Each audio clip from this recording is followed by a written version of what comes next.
Good morning बच्चों। आज हम पढ़ने वाले हैं बेटा वेक्टर डीएनए मॉलिक्यूल्स के बारे में। किसके बारे में पढ़ने वाले हैं?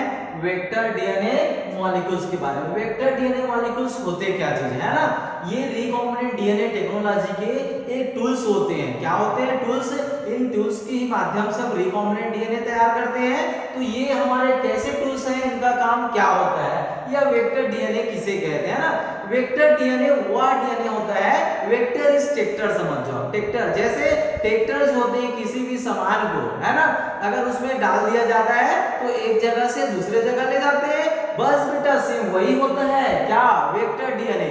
वेक्टर डीएनए वह डीएनए होते हैं जो किसी जीव के वांछित डीएनए को वो एक जीव से दूसरे जीव में ले जाने का काम करते हैं, उसे हम वेक्टर डीएनए कहेंगे, है ना? क्या कहेंगे? Vector DNA.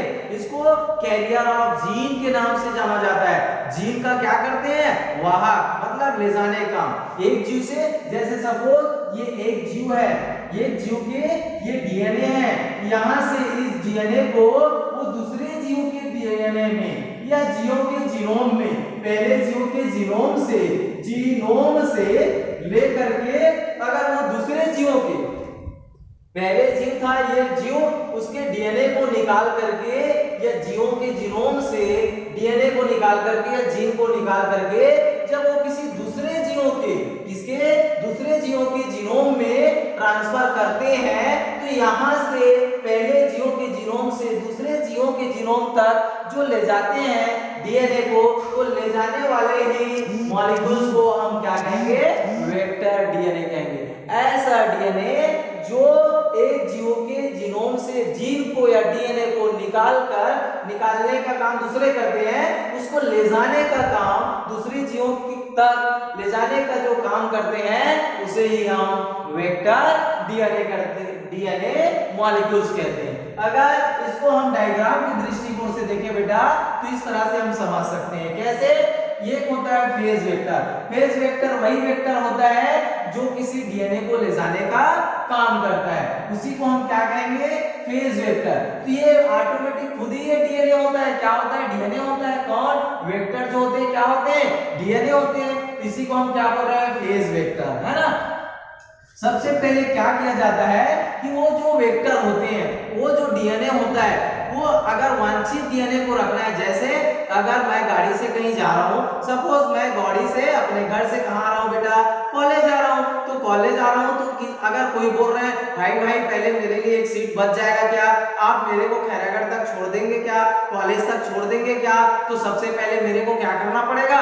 उसके लिए मेरे को जगह तलाशना पड़ेगा। मतलब मेरी गाड़ी में मैं अकेला हूं तो एक और व्यक्ति आ सकते हैं। वही होता है बेटा कि वेक्टर जो डीएनए होते हैं, सबसे पहले उस वांछित डीएनए को रखने के लिए उसका ब्रेक रिलीज टू फ्रेगमेंट, दोनों फ्रेगमेंट को क्या करते हैं? अलग करते हैं। मतलब फेज वेक्टर जो होता है वो फॉरेन डीएनए को रखने के लिए उसके लिए जगह तैयार करते हैं।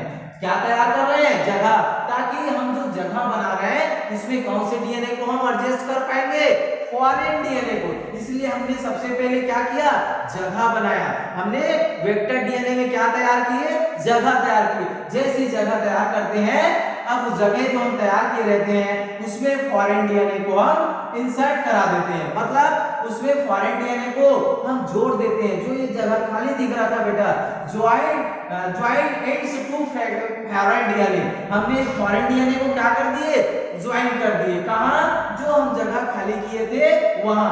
ये जगह खाली किए थे वो कौन सा डीएनए है? वेक्टर डीएनए है। और वेक्टर डीएनए में किसको जोड़ देते हैं? हम फॉरेन डीएनए को। जैसे जोड़ते हैं यही कहलाता है क्या? Chimeric phage. कौन सा फेज कहलाएंगे? Chimeric phage. काइमेरिक फेज वह फेज होता है प्यारे बच्चों जिसमें फॉरेन डीएनए और वेक्टर डीएनए दोनों एक साथ जुड़े होते हैं, या इसी को रिकॉम्बिनेंट डीएनए भी कहेंगे। क्या कहेंगे? Recombinant DNA. क्यों? एक तो वेक्टर का डीएनए हुआ और दूसरा कौन सा डीएनए हुआ? Foreign DNA. इसलिए इसको रिकॉम्बिनेंट डीएनए कह सकते हैं या इसी को काइमेरिक फेज कहते हैं। और infect bacteria and isolate progenic particles. अब क्या करते हैं कि जैसे बैक्टीरिया जो होते हैं, वेक्टर जो होते हैं, उसको किसी जीव के जीनोम में इस पार्टिकल्स को हम क्या करा देते हैं? इंसर्ट करा देते हैं। मतलब वेक्टर वो हुआ कि फॉरेन डीएनए को यहाँ से पकड़ने के बाद वो दूसरे जीवों के जीनोम में क्या कर दिए, ट्रांसफर कर दिए। तो यहाँ से जो वहां तक ले जा रहे हैं जीन को, डीएनए को, उसी को ले जाने वाली चीज को हम क्या बोलते हैं, वेक्टर डीएनए मॉलिक्यूल्स कहते हैं प्यारे बच्चों। तो समझ आया बेटा, वेक्टर क्या हुआ, वेक्टर इज टेक्टर जैसे ले जाते हैं उसी प्रकार से वेक्टर किसको ले जाते हैं, डीएनए को ले जाने का काम करते हैं, जीन को ले जाने का काम करते हैं। और आप बहुत सारे वेक्टर के बारे में पढ़ेंगे, जैसे बैक्टीरिया में पाई जाने वाली प्लाज्मिड, सबसे इंपॉर्टेंट वेक्टर जो होता है वो प्लाज्मिड, दूसरा वेक्टर प्लाज्मिड, तीसरा लैम्डा फेज। ऐसे बहुत सारे ऐसे वेक्टर होते हैं, लेकिन ज्यादातर प्लाज्मिड एक वेक्टर है। प्लाज्मिड क्या है, वेक्टर। उसका उपयोग किसी फॉरेन डीएनए को एक जगह से या एक जीव के जीनोम से दूसरे जीवों के जीनोम में ले जाने के लिए सबसे अधिक मात्रा में उसका क्या किया जाता है, उपयोग किया जाता है। अब बात आती है कि वेक्टर, हम जानते हैं कि वेक्टर डीएनए में कुछ स्पेशल प्रॉपर्टीज होनी चाहिए, गुण होने चाहिए। जैसे सपोज अगर मैं आपको पढ़ा रहा हूं, हमारे में पढ़ाने की क्वालिटी होनी चाहिए। क्या हमारे में क्वालिटी, गुण होनी चाहिए, प्रॉपर्टीज होनी चाहिए, तब हम उसको अच्छे से एक्सप्लेन कर पाएंगे। बेटा वैसे वेक्टर डीएनए में ऐसे क्या गुण होने चाहिए, तभी वो ले जाते हैं, या ले जाने के लिए क्या क्या उसके पास होना चाहिए, है ना। तो एक अच्छे वेक्टर डीएनए जो होते हैं, एक अच्छे डीएनए जो होते हैं या वेक्टर डीएनए होते हैं, उसमें फॉरेन डीएनए खंडों को जोड़ने के लिए सक्रिय स्थल होना चाहिए। कौन सा स्थल होना चाहिए, सक्रिय। मतलब ये जैसे अगर ये स्थल कहलाएंगे सक्रिय स्थल। ये हमारा वेक्टर डीएनए था, वेक्टर डीएनए में ऐसा स्थल जो सक्रिय होना चाहिए, सक्रिय मतलब एक्टिव होना चाहिए, एक्टिव साइट, ताकि फॉरेन डीएनए को हम यहाँ पास क्या कर सके, जोड़ सके। ये पहले उनमें प्रॉपर्टीज होनी चाहिए, है ना। दूसरा प्रॉपर्टीज ये होता है बेटा कि जो हमारे वेक्टर डीएनए होते हैं उसमें सेल्फ रेप्लिकेशन पाई जानी चाहिए। कैसे होनी चाहिए, सेल्फ स्वदुगुणन की क्या होना चाहिए, क्षमता होनी चाहिए, किसमें, वेक्टर डीएनए में। तीसरा आ जाता है इनका शोधन आसानी से कर सकते हैं। मतलब वेक्टर जो डीएनए होते हैं उसका शुद्धिकरण, शोधन हम आसानी से कर सकते हैं। ये भी उसमें क्या होने चाहिए, गुण होने चाहिए।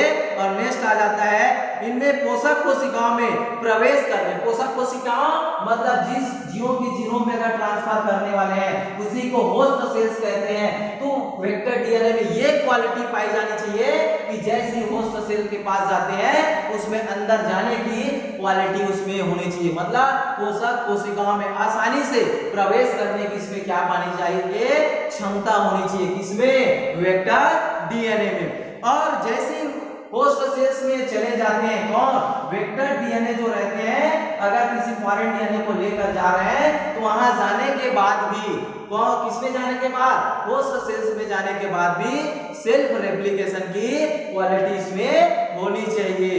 और इसमें हो जाता है कि इसमें एक कोशिका के आनुवंशिक पदार्थ या डीएनए को दूसरी कोशिका में स्थानांतरित करने की भी कैपेसिटी इसमें पाई जानी चाहिए। ऐसा नहीं है कि आप किसी इंसान को छोड़ने तो बोले थे और आप उसको सही जगह तक नहीं पहुंचा पाए, कहीं आधे अधूरे छोड़ दिए, ये भी गलत हो जाएगा।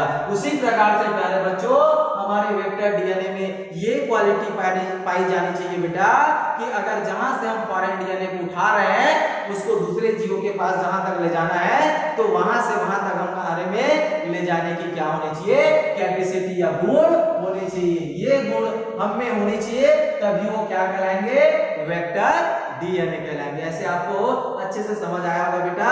ये हमारा रिकॉम्बिनेंट डीएनए टेक्नोलॉजी, और रिकॉम्बिनेंट डीएनए टेक्नोलॉजी के लिए 3 उपकरण की जरूरत होती है, जो मैं आपको अलग अलग वीडियो के माध्यम से बताने का प्रयास किया हूं। हमने 3 टूल्स देखे। सबसे पहले फॉरेन डीएनए के बारे में पढ़े प्यारे बच्चों पहले वीडियो में, दूसरे बेटा एंजाइम के बारे में पढ़े, और तीसरा हो जाता है वेक्टर डीएनए। जब तक ये 3 रिक्वायरमेंट या टूल्स की हमारे पास अवेलेबल नहीं रहेंगे तब तक हम रिकॉम्बिनेंट डीएनए हम तैयार नहीं कर पाते, और ये तैयार करने की प्रक्रिया कहलाती है recombinant DNA technology. Okay, thank you बेटा।